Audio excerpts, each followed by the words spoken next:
नमस्कार छ सम्पूर्णमा आशा गर्दछु हजुरहरू सबैजना सन्चै हुनुहुन्छ होला र म पनि एकदमै सन्चै छु गाइस र म चाहिँ जाँदैछु आज मामा माइजूको घरमा किनभने खानाको इन्भाइट गर्नुभएको थियो। यहाँ चाहिँ हुनुहुन्छ सानो माइजू, उहाँले हजुरहरूलाई हाई भन्नुहुँदैछ गाइस।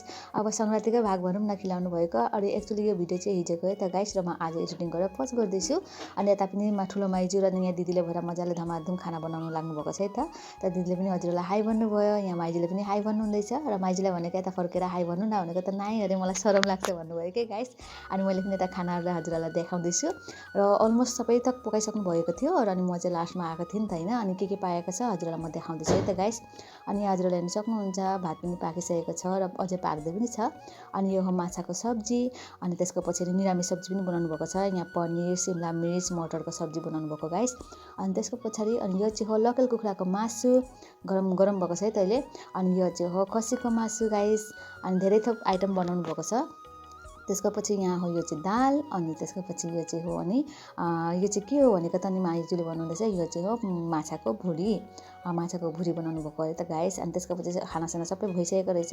अनि यहाँ हुनुहुन्छ अर्को माइजू, उहाँले पनि हजुरहरूलाई हाई भन्नुहुँदैछ। अनि यता माइजूले चाहिँ के गर्नुहुँदैछ भनेर आएको त अनि हेर्दैछु त तिल भुटी राख्नु भएको रहेछ अब अचार बनाउने भनेर। अब गोर्खाली भएर अब गोर्खालीको अचार नखाइकन त कहाँ हुन्छ होइन गाइस, हरेक खानामा त गोर्खालीको अचार त हुन्छै होइन।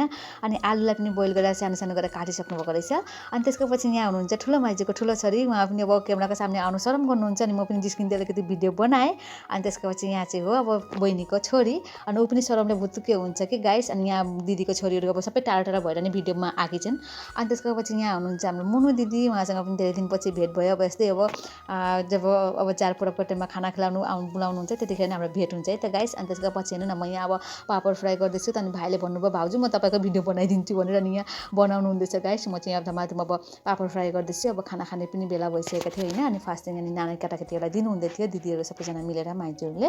अनि नानी केटाकेटीले पनि खाइसकेको थियो। अनि पछि चाहिँ अनि फेरि यहाँ बहिनीहरू अब मुन दिदीको छोरी हो सानो छोरी, अनि उहाँ दिदीको छोरी अनि यता फुपाजीहरू बस्नुभएको थियो खाना खानुको लागि।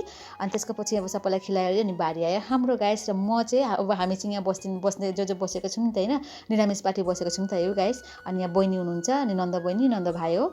नन्द बहिनीले पनि हजुरहरूलाई हाई भन्नुहुँदैछ। त पछि माइजूले पनि हाई भनिराख्नुहुँदैछ। अनि यहाँ नन्द भाइले पनि हजुरहरूलाई हाई भन्नुहुँदैछ। अनि बिचरा हाम्रो भाइ चाहिँ हेर्नु न भाँडासारा जुठो भाँडाहरू चाहिँ लिएर जानुहुँदैछ गाइस।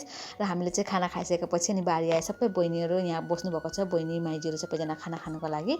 अनि यहाँ चाहिँ हजुरहरूले हेर्न सक्नुहुन्छ अब सबैलाई खानापिना दियो अरे। अब यहाँ बस्नुहुँदैछ लास्टमा दिदी, अनि यहाँ भाइले पनि हजुरहरूलाई देखाउनुहुँदैछ मासु है त गाइस। र सबै माइजूहरू सबैजना भएर यहाँ अब खानुहुँदैछ गाइस। र सबैले खानासाना खाइगऱ्यो अनि एकछिन आराम गरेँ, मैले पनि मुखमा हालेँ पान। र आजको भिडियो हजुरहरूलाई कस्तो के लाग्यो कमेन्ट बक्समा जनाउनु होला। र भेट होला फेरि अर्को नयाँ भिडियोमा। Thank you for watching, bye by.